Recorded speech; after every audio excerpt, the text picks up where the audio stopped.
Mesdames, Messieurs, bonjour. Très heureux de vous retrouver pour cette nouvelle émission Power Boost tournée sur les routes du Canada.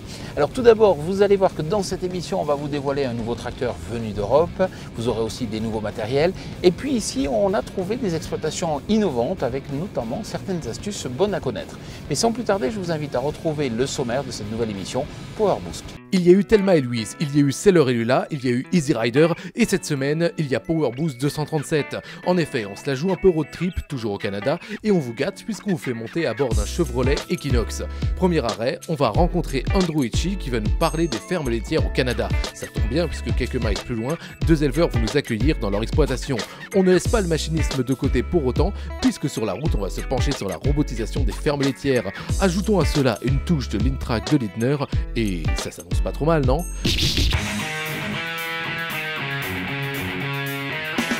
Bon voilà, je vous retrouve à bord de ce SUV. Alors c'est un modèle qui n'est pas du tout commercialisé en France puisqu'il s'agit de l'Equinox Chevrolet.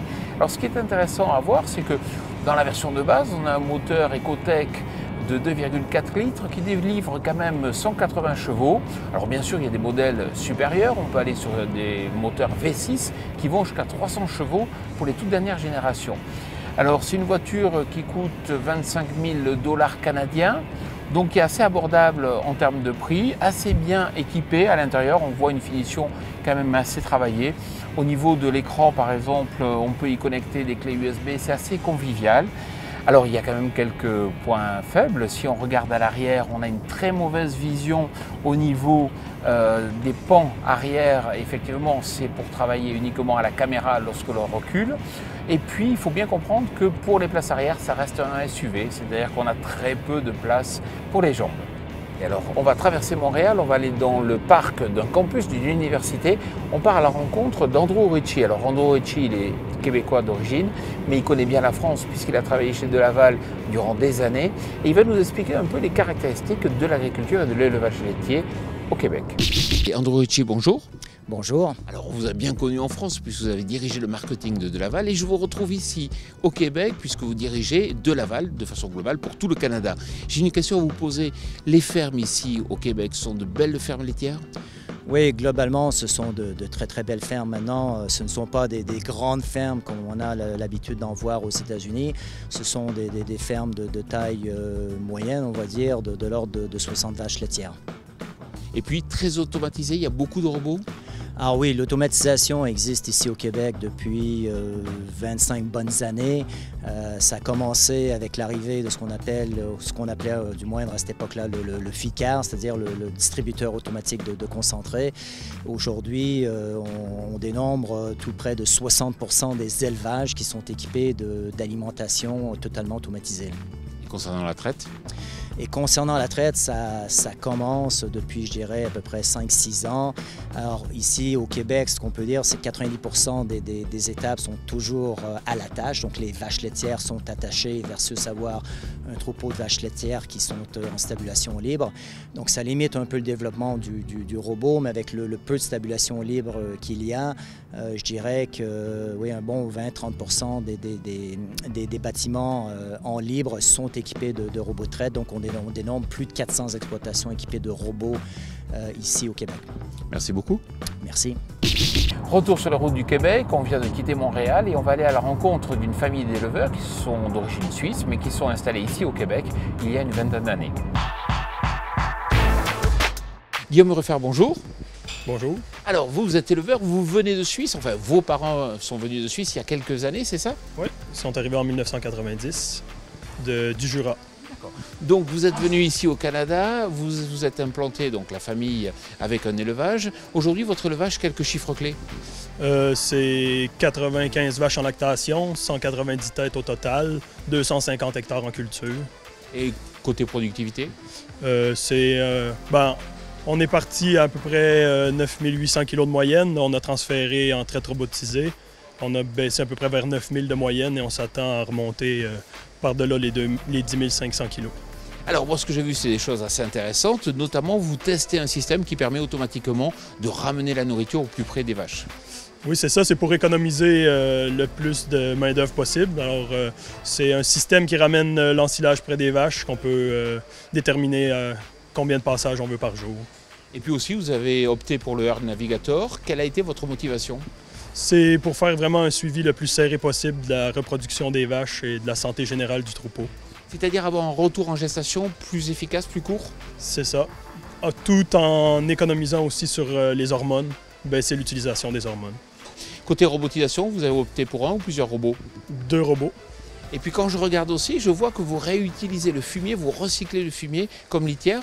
Oui, c'est ça. On prend la partie qui est non digérée dans le fumier, on la fait composter 4 jours, puis on la réutilise comme litière en dessous des vaches. Il n'y a pas de problème de maladie, c'est intéressant?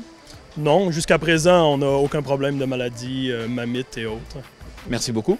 Ça fait plaisir. Éric Lombard, bonjour. Bonjour. Alors vous êtes représentant commercial pour un concessionnaire qui s'appelle Provencher. Alors ce qui est marrant, c'est que vous venez de Rodez, de l'Aveyron. Alors qu'est-ce que vous voyez comme différence entre les élevages en France et ce que vous voyez ici? C'est la productivité, hein. C'est à moyenne 10 000 kg par vache. Et puis aussi, le type d'élevage est différent. Exactement. Le type d'élevage est vraiment différent. Ce qu'on remarque, c'est les élevages sont beaucoup plus souvent en stabulation entravée. Puis on tend à aller vers la stabulation libre. Faute de main-d'œuvre, les gens veulent s'automatiser, donc ils n'ont pas le choix de s'orienter vers ces systèmes-là. Le côté entravé, c'est historique, c'est le froid? Exactement, c'est pour le climat, oui, tout à fait.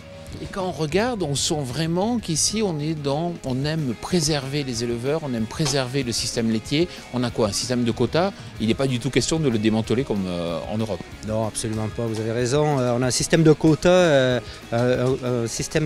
qui coûte quand même 25 000 $ par kilo de matière grasse.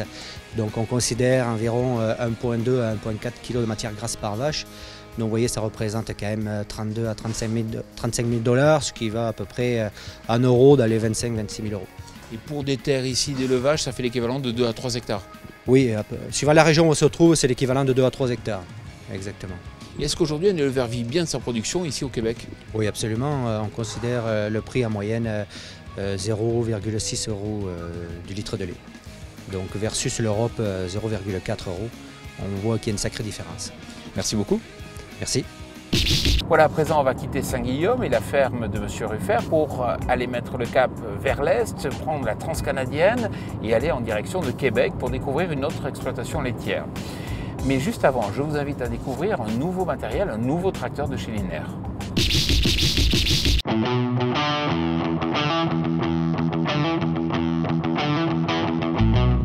Médaille d'argent lors du salon Agritechnica 2013, le Lintrac est bien plus qu'un tracteur avec un large domaine d'activité, de la manutention au transport, en passant par le fauchage dans des pentes allant jusqu'à 60 degrés. Il est équipé de 4 roues directrices, dont les roues arrière braquent lorsque les roues avant sont braquées à plus de 15 degrés. En mode marche en crabe, l'angle de braquage des roues arrière est proportionnel à l'angle de braquage des roues avant.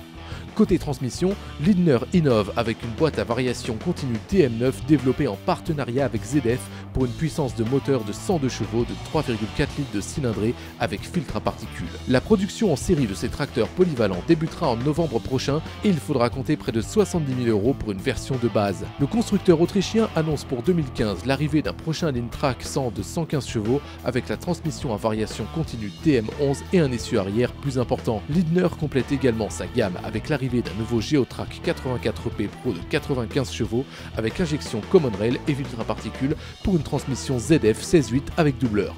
Il sera dévoilé en France au Salon de l'Herbe qui se déroulera les 4 et 5 juin 2014 à Pousset, près de Mirecourt. Vous allez voir, je vous ai trouvé une ferme typique du Québec, une ferme très performante avec une productivité de l'ordre de 10 000 à 11 000 litres de lait par vache et par an. Puis vous allez voir, elle est bourrée d'astuces.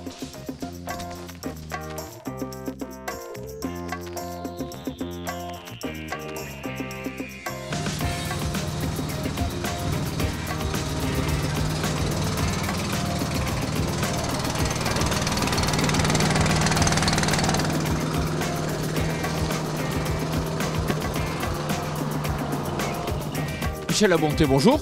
Bonjour. Alors cette machine, elle sert à quoi?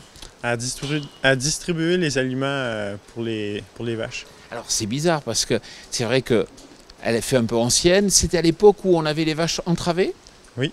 C'était plus difficile de se déplacer entre les animaux. Donc avec le chariot, on était capable d'aller porter les aliments aux animaux. Michel, merci beaucoup. Merci beaucoup. Alors à présent, on va aller voir les robots de traite.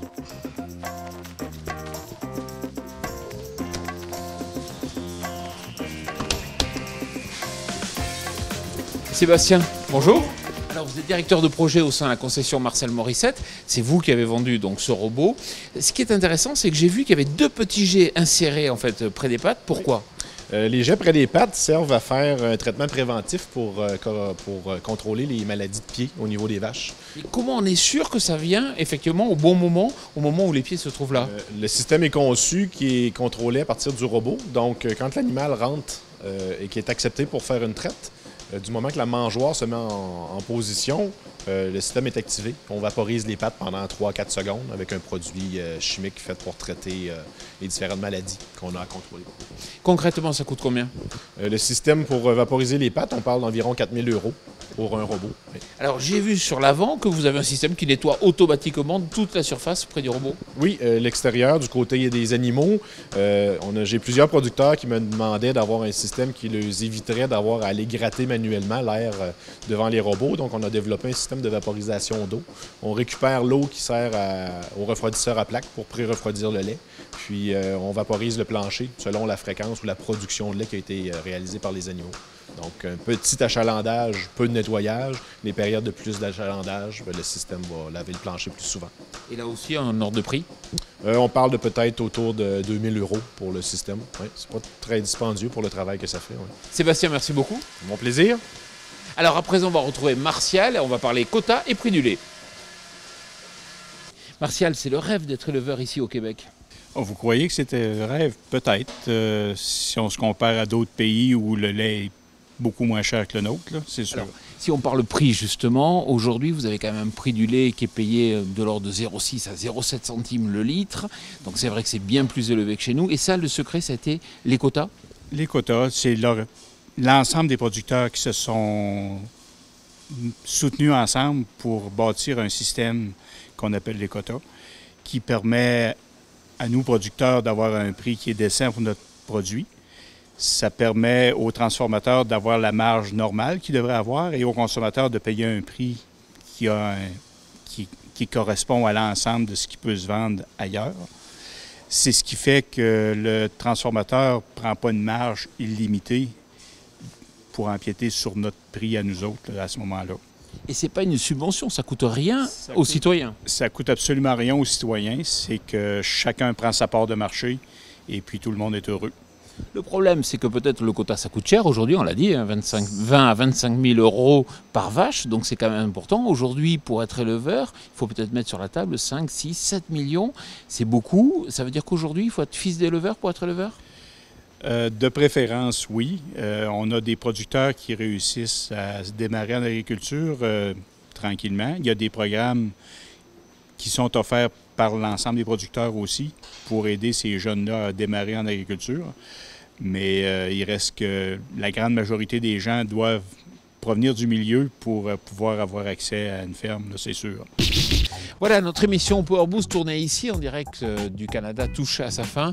Je tenais à remercier tout particulièrement Corinne Meutet et Philippe Guillaume ainsi que tous les Québécois qui nous ont très chaleureusement accueillis ici au Canada.